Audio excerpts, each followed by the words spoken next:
Amis du jour, chalutations. Pour les petits nouveaux, moi c'est Sekhmet et je vous souhaite la bienvenue dans mon podcast littéraire. Dans mon émission, je vais tenter 3 fois par semaine de vous donner envie de découvrir des livres de tout poil, récents et moins récents. Alors, si ça vous tente, c'est par ici la suite. Aujourd'hui, je vais vous présenter Le chat du bibliothécaire, les 12 petits bibliothécaires de Miranda James, publié aux éditions J'ai lu. Dans ce nouveau tome des aventures de Charles Harris et de son fidèle Maine Coon Diesel, nous repartons pour le sud des États-Unis, dans la charmante ville d'Athéna. Cette année, la bibliothèque universitaire reçoit pour la première fois depuis 10 ans la réunion de l'Association des bibliothèques universitaires du Sud. L'événement ayant attiré plus ou moins 300 participants lors de sa précédente édition, il est donc nécessaire de prévoir grand et d'organiser ce raout au Farrington House, l'hôtel de la ville qui a en plus l'avantage de ne se situer qu'à 8 petites minutes de voiture de l'université. Charlie, qui depuis le départ de son prédécesseur est le directeur de la bibliothèque par intérim, ne compte plus ses heures. Lui qui aimait sa petite vie de semi-retraité et de bénévole regrette un peu sa tranquillité, même si la stimulation intellectuelle et physique qu'impose ce nouveau travail ne lui déplaît pas totalement.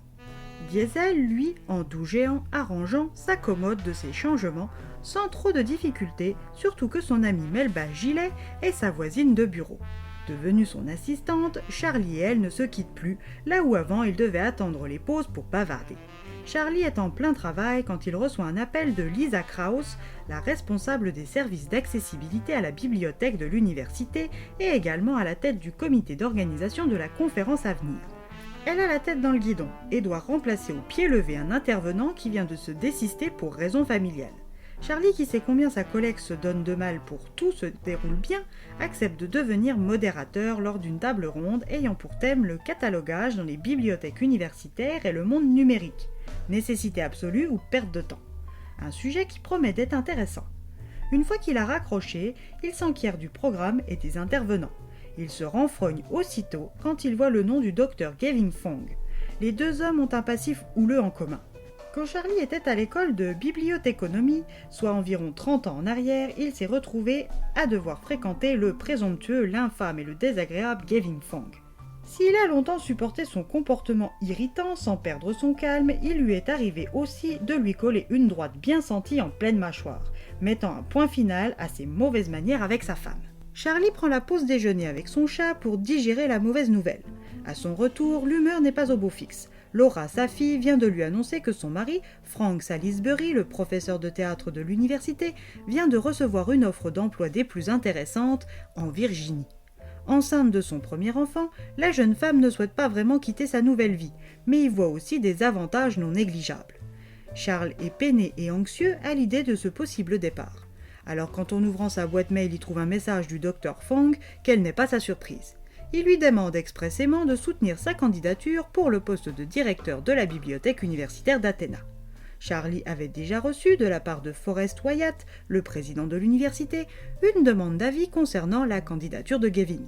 Toute opinion personnelle écartée, il avait d'ores et déjà recalé son ennemi au vu de son inconstance professionnelle. Pour se remonter le moral, Charlie se dit que cette réunion va lui permettre de revoir deux de ses bonnes amies, Mary-Sue Picard et Randy Grant. L'événement va commencer le jeudi soir par une petite mise en bouche que Charlie co-présente avec le président Wyatt pour se terminer le dimanche midi.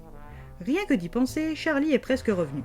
Mais pas le choix pour lui, il se prépare, confie Diesel à ses colocataires, Stewart Delacorte, un professeur de chimie à l'université, et son compagnon, l'agent du bureau du shérif, Asbel Bates, et leur caniche, Dante. Après leur avoir raconté sa journée mouvementée, malgré son stress et sa fatigue, Charlie s'en est bien sorti avec son allocution d'ouverture. Mais malheureusement pour lui, la soirée ne va pas continuer sur cette bonne lancée. Sa rencontre avec Gavin, qui avait plus tôt dans la journée tourné court, obligeant encore une fois Charlie à jouer du coup de poing, renversant Gavin sur son séant, l'humiliant plus que ne le blessant, comme il y a 30 ans. Si après coup il se sent honteux d'avoir répondu aux attaques de Gavin, il a dans son camp un certain Bob Coben et une certaine Kathleen Matera, tous deux d'anciens collaborateurs du Dr Fong qui ne le portent pas dans leur bon papier. La soirée n'est pas trop avancée quand il décide de profiter de la proximité du restaurant de sa compagne, Hélène Louise, pour s'accorder un moment auprès d'elle et de ses succulentes pâtisseries. Au moment de repartir, il aperçoit de l'autre côté de la vitre Gavin. Occultant l'information, il retourne vers le parking de l'hôtel par une petite ruelle adjacente quand il reçoit un violent coup derrière la tête, l'assommant quelques minutes. De retour chez lui, il raconte son agression à ses amis qui vont veiller sur lui méticuleusement toute la nuit. Au réveil, les douleurs sont toutes supportables et son fils Sean l'attend avec la gouvernante de la maison, Azalea Berry. Après un café et un copieux petit déjeuner, il est temps d'affronter son président et d'assumer ses actes. Au repas, conférence de la pause déjeuner, Charlie, Marissou et Randy décident de se mettre en retrait. Le plus loin de Gavin sera le mieux. Le repas est plutôt bon et le discours commence par Harlan Cray qui introduit le conférencier vedette du jour, le Dr Funk. Le propos racoleur du professeur indigne la salle. Il prend le temps de se rafraîchir avant de s'effondrer raide mort sur la scène. L'agente Kanesha Berry ne tarde pas à arriver à l'hôtel. Qui en voulait suffisamment à Gavin pour le tuer? Comment la bouteille d'eau de la victime a-t-elle été empoisonnée? Que s'est-il passé dans le bureau de Forrest Wyatt?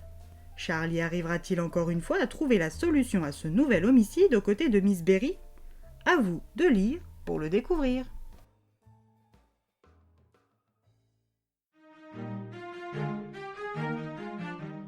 Une série Cozy Mystery qui n'a pas perdu de son sel. Des ressorts qui ne s'épuisent pas, des personnages récurrents et des nouveaux. En veux-tu, en voilà. Une intrigue qui tient la distance avec comme toujours un dénouement intéressant. Et bien voilà, j'en ai fini pour aujourd'hui. J'espère que cet épisode vous aura plu et vous aura donné des nouvelles idées de lecture. Si vous souhaitez découvrir d'autres petits bonbons littéraires tout droit sortis de ma bibliothèque, je vous retrouve le samedi 12 avril prochain pour un nouvel épisode. Et si d'ici là je vous manque de trop, n'hésitez pas à me rejoindre sur mon compte Instagram, @leslectures de Sekhmet. Sur ce, chalut les amis et à la prochaine.